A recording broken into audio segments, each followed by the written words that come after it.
Hi Leute und willkommen bei Rollerfix.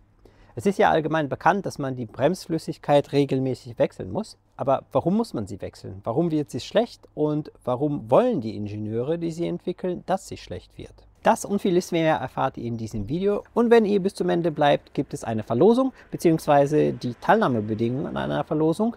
Was genau ihr gewinnen könnt, verrate ich euch noch nicht. Lasst euch überraschen, bleibt dran.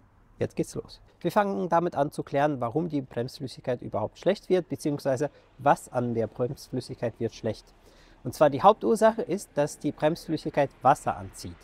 Das heißt, irgendwann mit der Zeit reichert sich die Bremsflüssigkeit mit Wasser an und verliert dadurch ihre Wirkung. Aber warum verliert die Bremsflüssigkeit Wirkung, wenn sie sich mit Wasser anreichert? Naja, beim Bremsen entsteht ja Reibung zwischen der Bremsscheibe und den Bremsbelägen. Diese Reibungsenergie wird in Wärmeenergie umgewandelt und die Wärme geht nicht nur in die Umgebungsluft über, sondern auch in die Bremsflüssigkeit. Das heißt, die Bremsflüssigkeit erhitzt sich mit der Zeit, je mehr man bremst. Was passiert mit Wasser in der Bremsflüssigkeit, wenn die Bremsflüssigkeit erhitzt? Naja, was passiert normalerweise mit Wasser, wenn das Wasser erhitzt wird? Irgendwann fängt das Wasser an zu sieden. Und wenn das Wasser siedet, entstehen Luftblasen. Wollen wir Luftblasen in unserem Bremssystem haben? Nein. Denn was passiert mit der Luft? Wenn da keine Luft im System ist, drücken wir auf den Bremshebel und die Kraft, die wir auf den Bremshebel anwenden, wird über die Bremsflüssigkeit an die Bremsbeläge weitergeleitet. Wenn das Wasser im System ist, wenn die Bremsflüssigkeit so heiß ist, dass das Wasser da drin beginnt zu sieden und sich kleine Luftbläschen bilden, was passiert mit der Luft? Die Luft kann komprimiert werden. Das heißt, ein Teil der Kraft, die wir auf den Bremshebel aufwenden, geht darin verloren, dass die Luft komprimiert wird. Es kommt nicht der ganze Druck, den wir oben beim Bremshebel aufbringen, in der Bremse an und die Bremswirkung lässt nach. Naja, und jetzt kommt der Kracher. Es ist so gewollt, dass die Bremsflüssigkeit Wasser anzieht.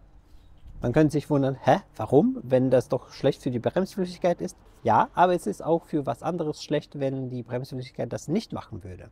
Und zwar, was macht Wasser mit Metallteilen? Klar, das Wasser lässt sich korrodieren und rosten.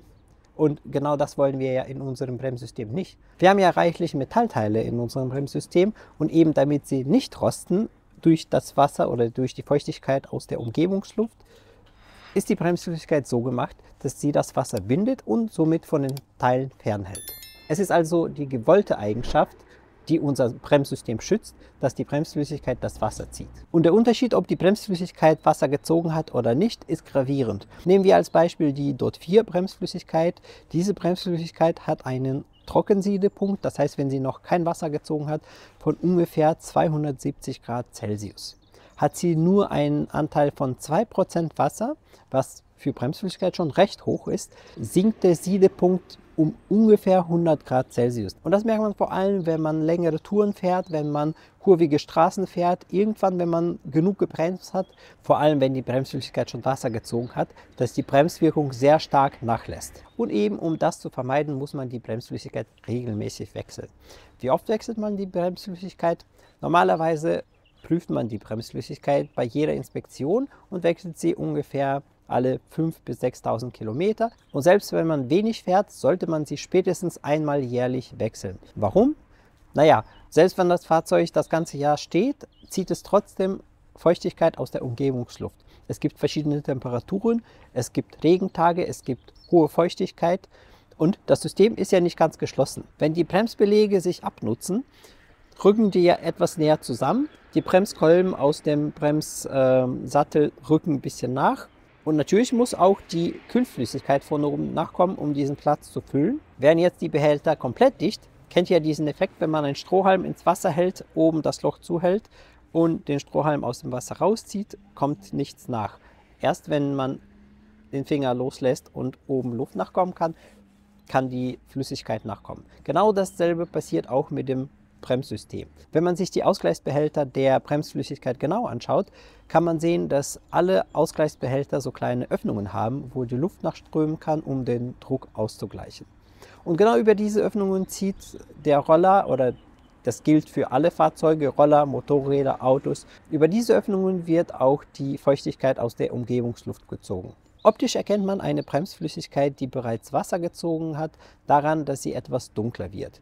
Normalerweise ist die Bremsflüssigkeit durchsichtig, ungefähr wie Sonnenblumenöl, aber eine Bremsflüssigkeit, die bereits Wasser gezogen hat, wird dunkler. Das kann man allein schon sehen, wenn man den Ausgleichsbehälter öffnet und sich die Bremsflüssigkeit anschaut. Alternativ gibt es natürlich auch Messgeräte, die den Wasseranteil in der Bremsflüssigkeit anzeigen. Solche Messgeräte zeigen euch auch an, ob die Bremsflüssigkeit noch in Ordnung ist oder ob man sie schon wechseln soll. Die Bremsflüssigkeit sollte auf keinen Fall über 2% Wasseranteil haben. Bei 2% sollte man sie aber auch schon wechseln. Und jetzt dürft ihr dreimal raten, was ihr heute gewinnen könnt. Natürlich so einen Bremsflüssigkeitstester. Um an der Verlosung teilzunehmen, müssen 2 Sachen erfüllt sein. Ihr müsst Abonnent von diesem Kanal sein und ihr müsst einen Kommentar unter diesem Video hinterlassen. Was ich von euch wissen will, ist, wie oft wechselt ihr die Bremsflüssigkeit in eurem Fahrzeug? Dabei gibt es jetzt für mich keine falschen Antworten. Das heißt, wenn jemand sagt, alle 2 Monate wechsle ich die Bremsflüssigkeit, super, du bist auf der sicheren Seite. Wenn jemand anders sagt, seit 10 Jahren fahre ich mein Fahrzeug und habe noch nie Bremsflüssigkeit gewechselt, wird höchste Zeit, die zu wechseln, aber auch diese Antwort gilt. Das heißt, einfach einen Kommentar unter dem Video hinterlassen, Abonnent sein und teilnehmen. Wer kein eigenes Fahrzeug hat, darf natürlich trotzdem kommentieren. Wusstet ihr zum Beispiel, dass diese hygroskopische Wirkung der Bremsflüssigkeit, das heißt diese wasseranziehende Wirkung der Bremsflüssigkeit, gewollt ist? Und die Gewinnerziehung findet in genau 2 Wochen am 30. März statt. Also bleibt dran, kommentiert das Video, abonniert den Kanal, auch um weitere Verlosungen, um weitere Videos, Tipps und Blabla-Videos nicht zu verpassen. In diesem Sinne, tschüss und gute Fahrt.